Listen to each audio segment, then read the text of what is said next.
Hey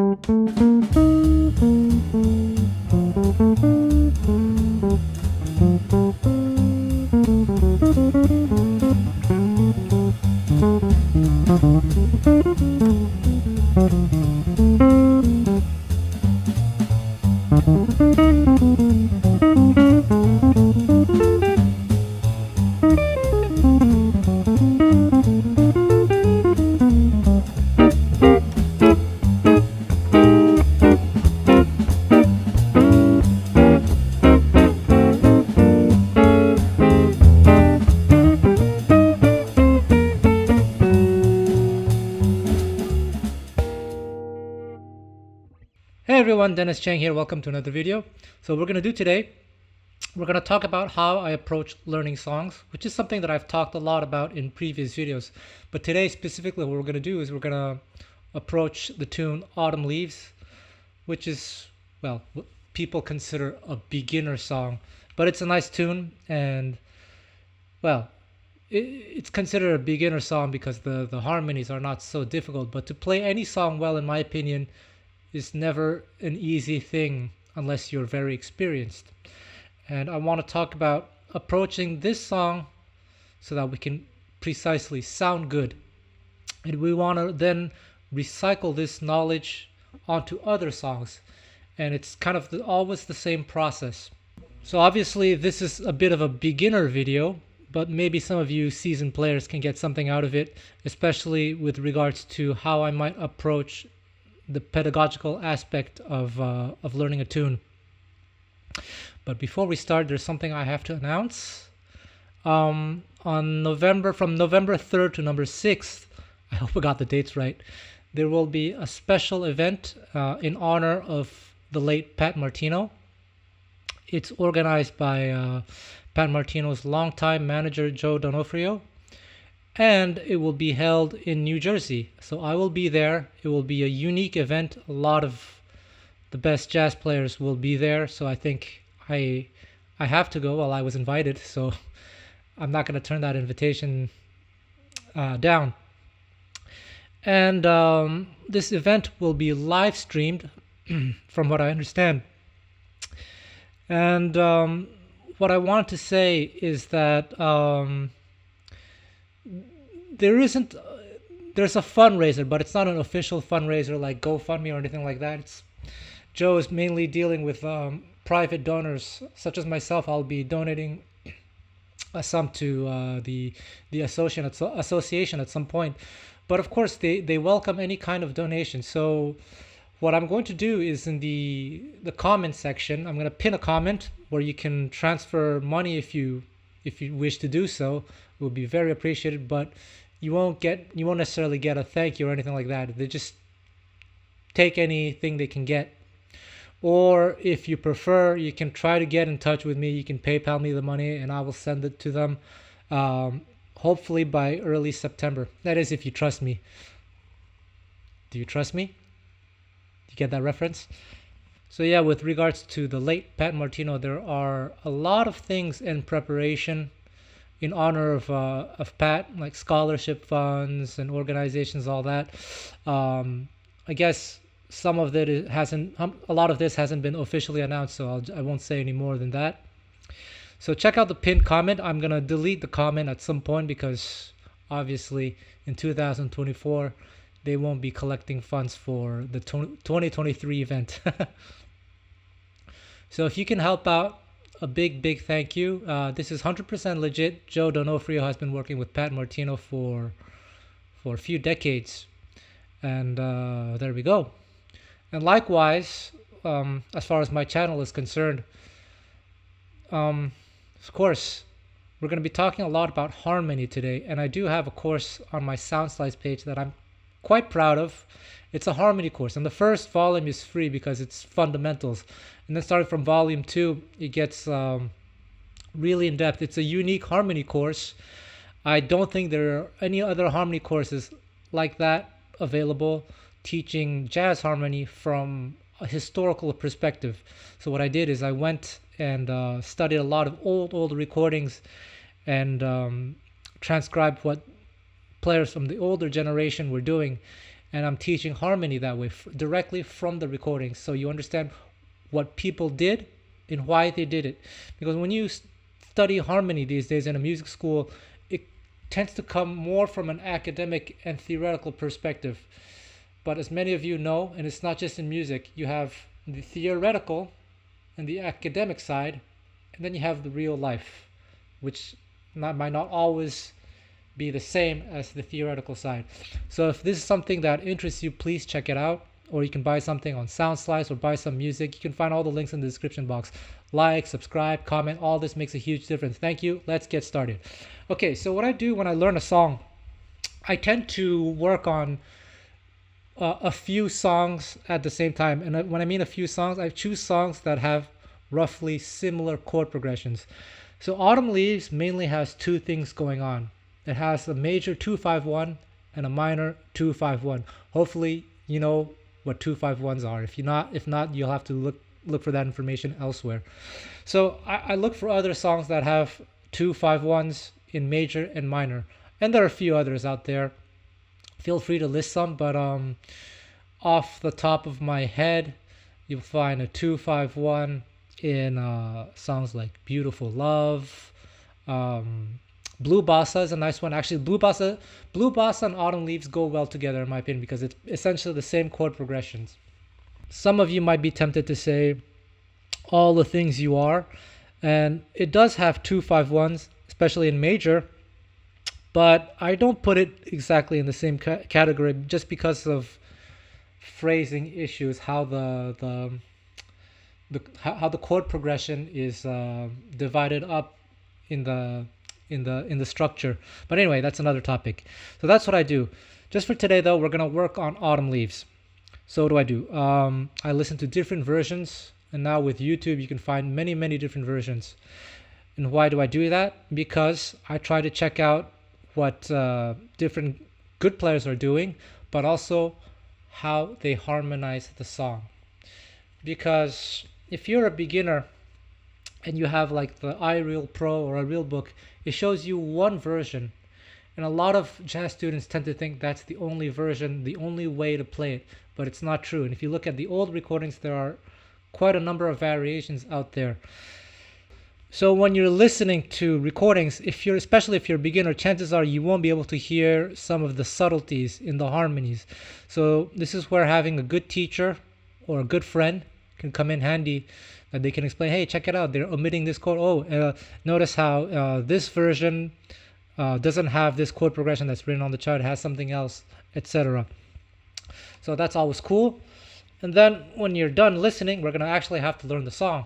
So you're going to learn the melody for obvious reasons. We're going to learn the chords. And as a guitar player, I suggest, if you're just starting out, use whatever stock chords you know.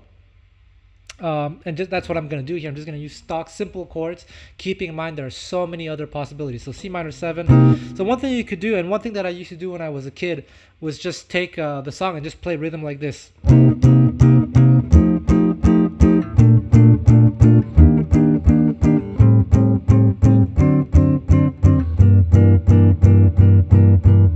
So that happens twice. You're just following the chart, right? And we're basing our version right now on the version that's on the iReal Pro. Well, actually, I didn't check what's on the iReal Pro, but I think it's going to be something like this. So that happens twice, and it goes to the B part. So A minor 7 flat 5 to D7 to G minor. So refer to the chart.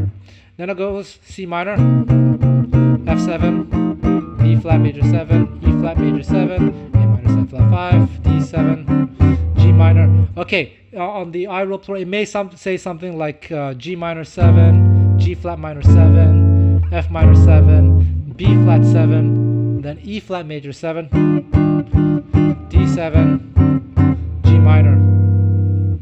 So that part where I had the chromatic, it may say that. It may also say G minor, C7, F minor, B flat 7, E flat. It may also just have 2 bars of G minor. Then A minor 7 flat 5, D7, G minor. So this is an interesting song to look at for that reason. Just that last part where you have all these different possibilities.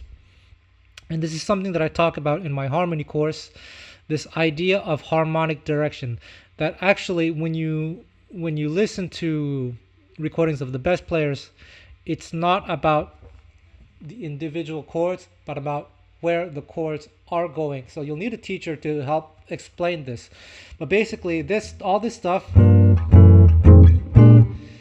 can potentially be ignored when you're improvising. So especially when you're a beginner, you don't have to think, oh crap, this chord, what do I play? And you simplify, you just think G minor. And that's what a lot of good players might do. And so that's one version of Autumn Leaves. There are other versions out there with slightly different variations. And I think the recording that Miles Davis did, that's very, very popular. At one point, like after the B part, they do 2, 5, 1. And in the iReal Pro, it says it goes to E flat, but Miles just stays on B flat major 7. Then goes to A minor 7 flat. So it goes to B flat major 7 for 2 bars. So all these little variations don't matter too much, especially in this song. Because what matters most in this song is what I said earlier, the idea of harmonic direction. And that's exactly what we're going to talk about right now. So basically, this song only has 2 things you have to know. It has a chord progression that has some sort of tension and wants to go to the 1 chord. So it's this: 2, 5, 1. That's the only thing that matters. And what matters in this chord progression is that the 2 and the 5 are together. And then they resolve to 1. When I say they're together, I mean that they form 1 unit. And so when you're improvising, this is such a huge topic. I'm trying to go as fast as I can without boring you. But when you have the 2 and the 5, C minor and F7, you don't necessarily have to think something for C minor and then something for F7.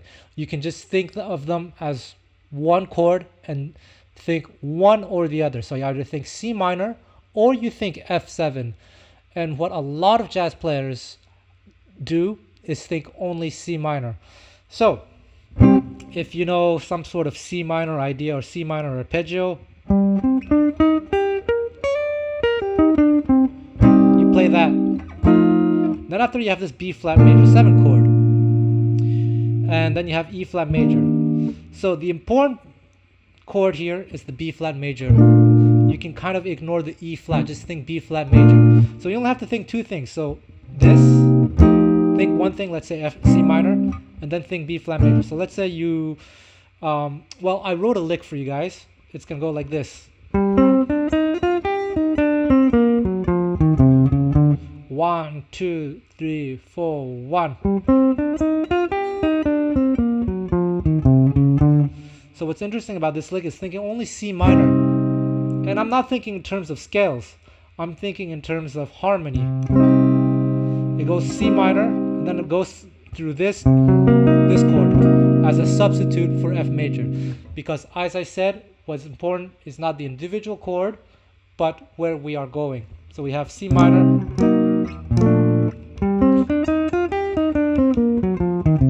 So whenever you have a 2-5-1 chord progression, you can use this phrase. So if you have a 2-5-1 in C, so what I would recommend you do is to associate it to a chord shape on the guitar. Since I'm playing it here, you do it. Look at this chord. Try to memorize that, and then if you do it here, visualize this C minor. We'll talk about scales and arpeggio in just a second, but right now I just want to talk about the harmony. So the next thing is this A minor 7 flat 5 to D7 to G minor. And I've prepared a phrase for you that goes like this.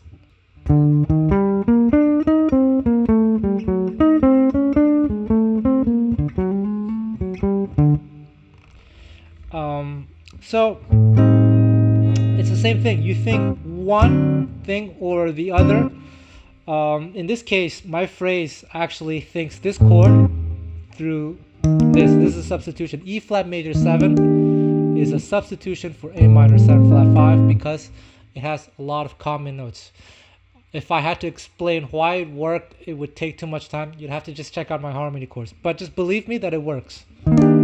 So just when you have a 2-5-1 like this, just know that on this chord, you can think this. E flat major 7.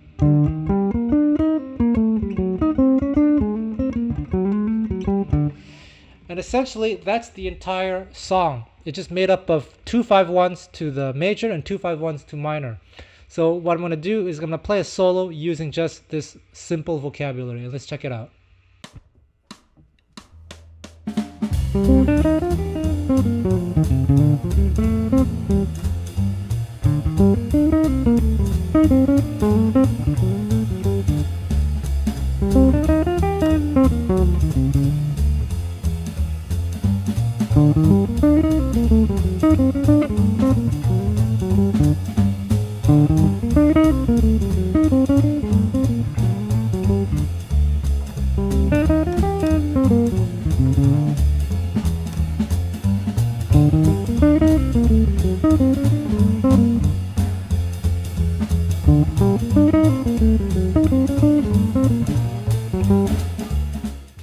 So you might think, well, okay, those are two nice phrases, but that's a very boring solo if you only play this way. And that's true. But keep in mind that if you're a beginner, it's a little bit unrealistic to expect a tremendous amount of creativity and a tremendous amount of freedom in the early stages of your journey. It's like kids. I've been observing a lot of children lately, my nieces, my nephews, my friends' kids, and I noticed one thing is that their vocabulary is extremely basic, obviously, but not only is it basic, they mispronounce words and they make grammatical mistakes, but we still understand them. But I think this is important. It's okay not to be perfect in the beginning. You use whatever you can use in the beginning, and then as you get better, you try to sort out the imperfections. The important thing is that it kind of makes sense, that we understand what you're trying to do. So my approach when I'm teaching complete beginners, I wouldn't necessarily teach them like all these scales and all these arpeggios in the beginning. What I would do is show them a little bit of vocabulary, some phrases, and just have them plug and play, because that already is not as easy as it seems, because you have to be counting in your head. You have to have 1, 2, 3, 4. So the first phrase starts on the end of 1. The other phrase starts on 1. But as you're playing, you have to keep count of what the rhythm section is doing. So you have to be counting in your head, and it's not as easy as it appears.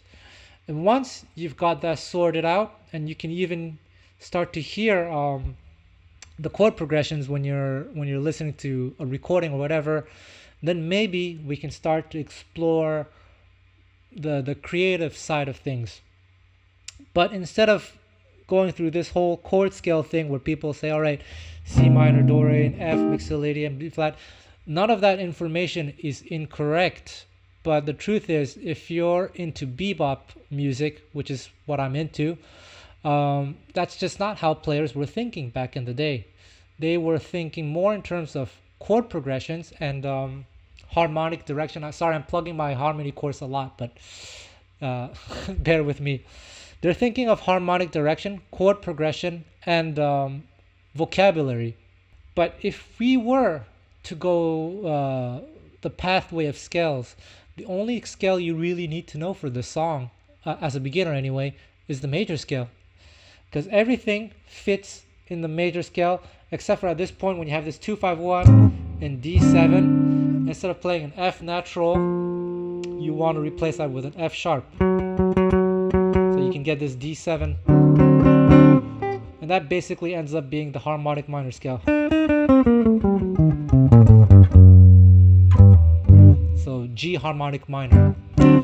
But again, I'm not thinking in terms of scales. And I'm not exactly 100% thinking in terms of arpeggios either. Those are things that you can work on to help map out the fingerboard, but in no way does it make a nice solo. Some of you might be surprised at the following statement, but a lot of the older players are not as free as you think they might have been. And even the same goes for players today. I was actually just working with one of the best bebop players nowadays, Cecil Alexander, who's a teacher at Berkeley, and we were talking about that he himself isn't super familiar with all these permutations, all these scales everywhere. He's just thinking in terms of a few patterns that he likes a lot and where he has a lot of creativity, a lot of freedom just within those set patterns, instead of like working on 3-octave like major scales and 3-octave whatever, 3-octave arpeggios, etc. So in my opinion, if you're just starting out, it's far more important to, well, first of all, know the chords and know the melody, and then just have a few basic areas on the guitar where you feel you can like get pretty decent at it before, instead of right away trying to master every single position. So for example, let's say for the 2-5-1 progression B flat, let's say I'm just around here. I have this C minor, and like I said, I'm just thinking C minor for the C minor F7.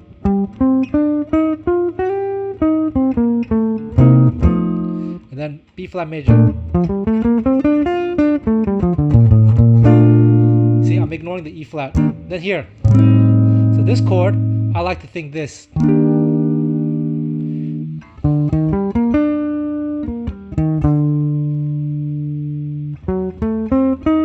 This D7 arpeggio. G minor. So, if you're going to work on arpeggios, work on just a few simple shapes in the beginning. And then what you're going to do, you're going to apply this information to other songs that are similar. So I mentioned Blue Bossa. So you're going to try to find where this chord progression happens in Blue Bossa. This was in Autumn Leaves, but in Blue Bossa it happens here. So then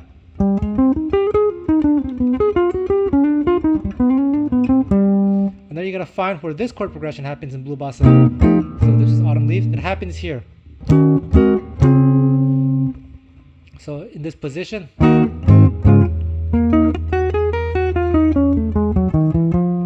it's a 2-5-1 to D flat, and the other one was a 2-5-1 to C minor. So in the beginning, that's what I would do with students. Actually, I don't really teach anymore privately, but that's what I would do. I would and especially I haven't really been teaching beginners. I haven't taught beginners in a long time, but this would be my approach. We'd be listening to a lot of music and see if they like the music, because this is something that's supposed to be enjoyable. You have to hopefully enjoy the song, and then you listen to it so much that you start to hear it in your head.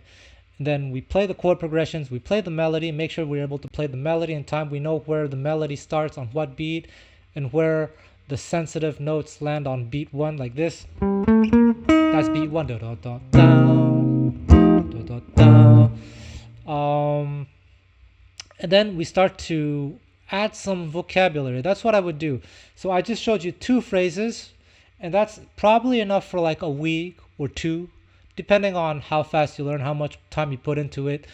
And you work on Autumn Leaves, you work on Blue Bossa, you work on a few other songs. Basically any song that has that chord progression, 2-5-1 to major, 2-5-1 to minor, you try to plug and play. See how fast you can do it. If you can just do it instantaneously, you've probably got it. And then after, we start adding a little bit more vocabulary. At one point when we have, I don't know, like a certain number of phrases available, we start to analyze the phrases so that we can manipulate them. And then that's when we start getting into the realm of quote-unquote real improvisation. And from this point, we start looking at, I don't want to use the word scale or arpeggios, but like fragments, little patterns, a group of notes that target specific chord tones. And then we learn how to manipulate them. Because instead of doing, you could also maybe do A 1, 2, 3, 4. A new phrase, just by using the same source material, but understanding a few key concepts here and there that's right now for beginners is probably beyond your level of comprehension. But like I said, gradually like that, just like a toddler. And as you become more and more experienced, we start to introduce more quote unquote adult vocabulary, adult level vocabulary and concepts, so that we're starting to sound like a professional.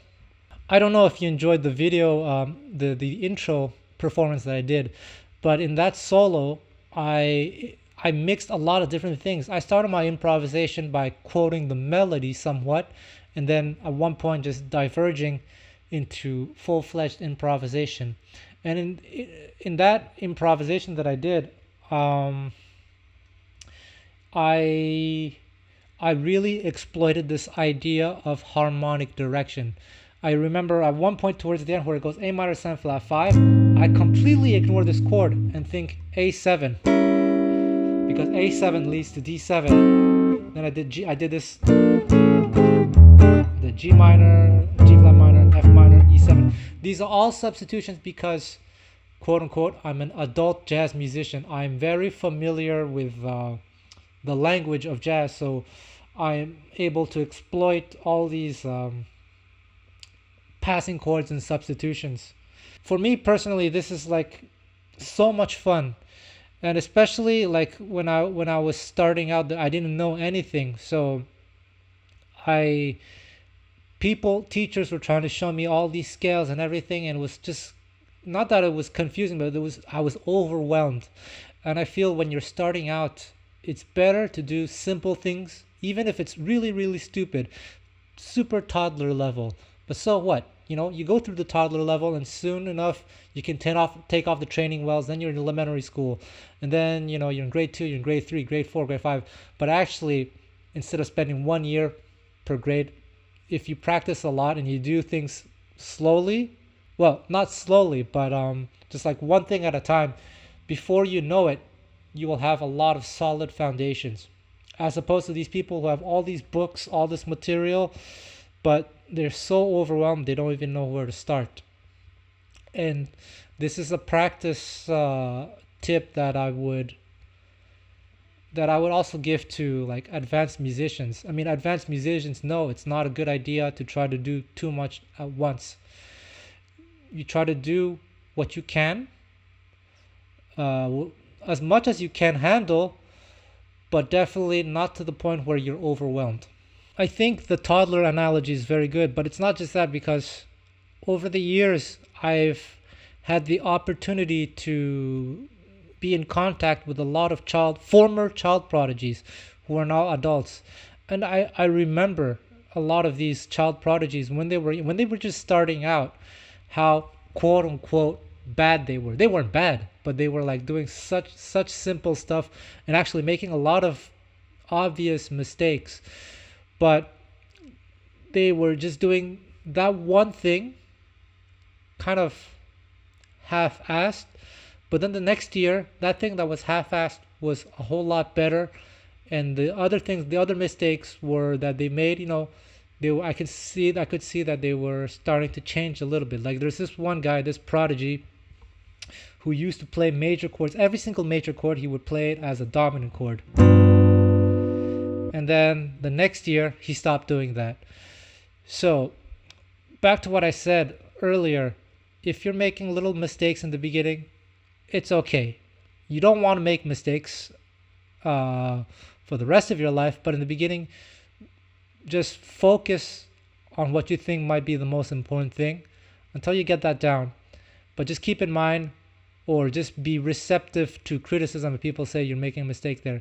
You have a choice, to address that mistake. If it's a huge mistake that's preventing you from playing with other people, then maybe you should address that right away.